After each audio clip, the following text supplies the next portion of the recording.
Fundamental rights, మాట్లాడే స్వేచ్ఛ, నిరసన తెలిపే స్వేచ్ఛ, నాకు ఈ వ్యక్తి ఇష్టం ఉంది, ఇది ఇష్టం లేదని చెప్పే హక్కు మీకు ఎవరు ఇవ్వరు, మీరే తెచ్చుకోవాలి.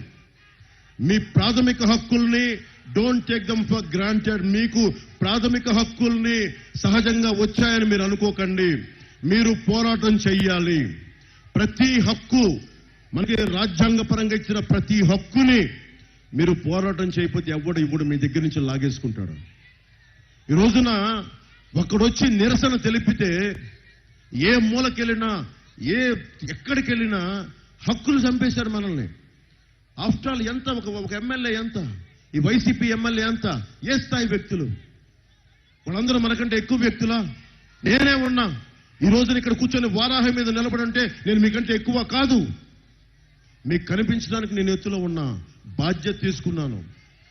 మనందరం సమదూరంలో ఉన్నాం.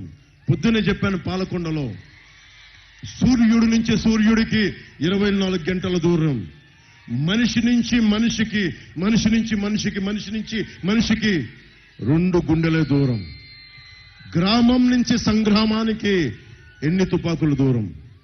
అంటే ప్రతి ప్రాంతం సంగ్రామం అవ్వాలి అంటే, చెయ్యని తుపాగ్గా పెట్టాలి అంటే ఎక్కువ సమయం పట్టదు.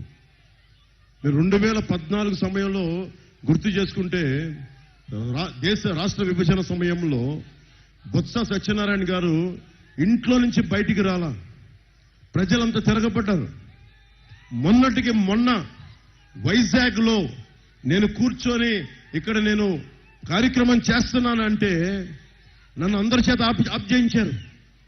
పోలీస్ శాఖ చేత, అధికారుల చేత నా రూము బూట్లతోటి, కాకి బూట్లతోటి కొట్టించారు, భయపెట్టారు అందరినీ, నా మనుషుల్ని కొట్టారు. నాకు పోలీస్ శాఖ మీద గౌరవం కాబట్టి, ఓకే మీరు అధికారులు చెప్పింది చేస్తారు, రాజకీయ నాయకులు చేస్తారు, నేను వారినే వాళ్ళ భరించా. ఎవడు దీనికి మూలకారకుడు, ఎవరు అందరినీ ఆడించేవాడు? రాజకీయ వ్యవస్థ.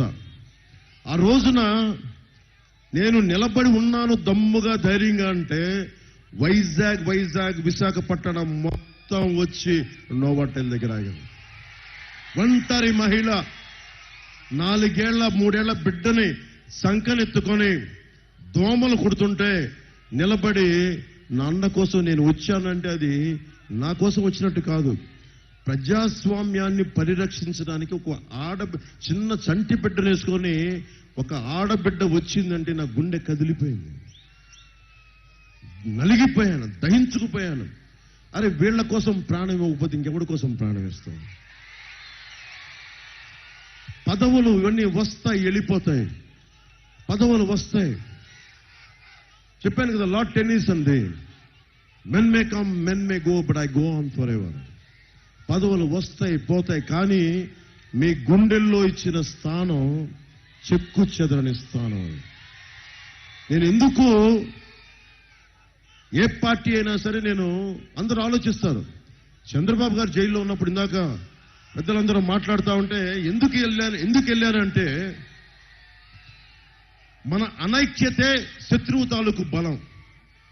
జగన్కి బలం ఏంటి? మనందరి అనైక్యత, మన బలహీనత. మనం ఏమీ చెయ్యలేము, వీళ్ళు రోడ్ల మీదకి రాలేరు అనేది.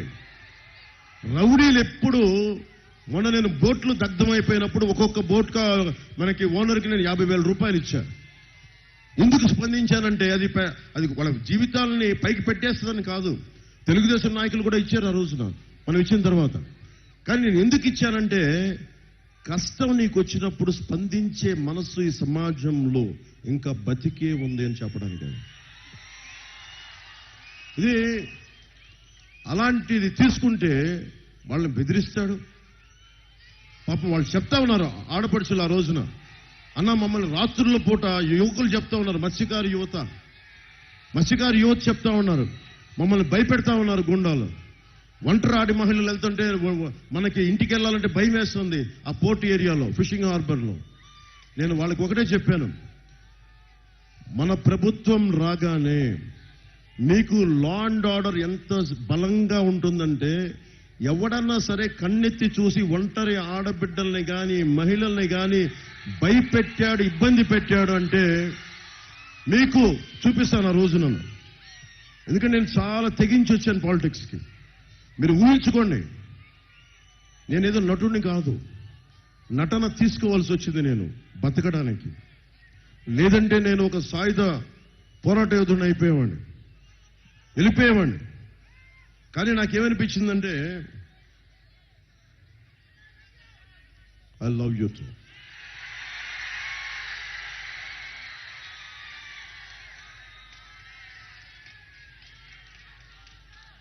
నేను ఎందుకు వచ్చానంటే బేసిక్గా నాయకత్వం అంటే ఒక ఎన్నికల కోసం కాదు. కొంచెం మీరు అరుస్తారా? అరవాలి.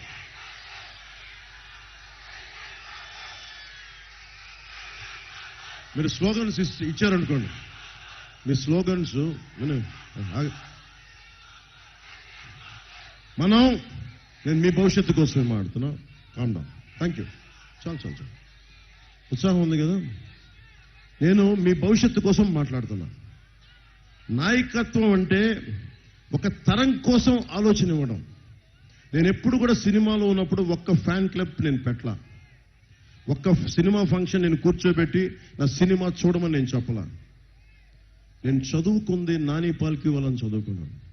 నేను చదువుకుంది ఒక లోక్ నాయక్ జయప్రకాష్ నారాయణ చదువుకున్నాను.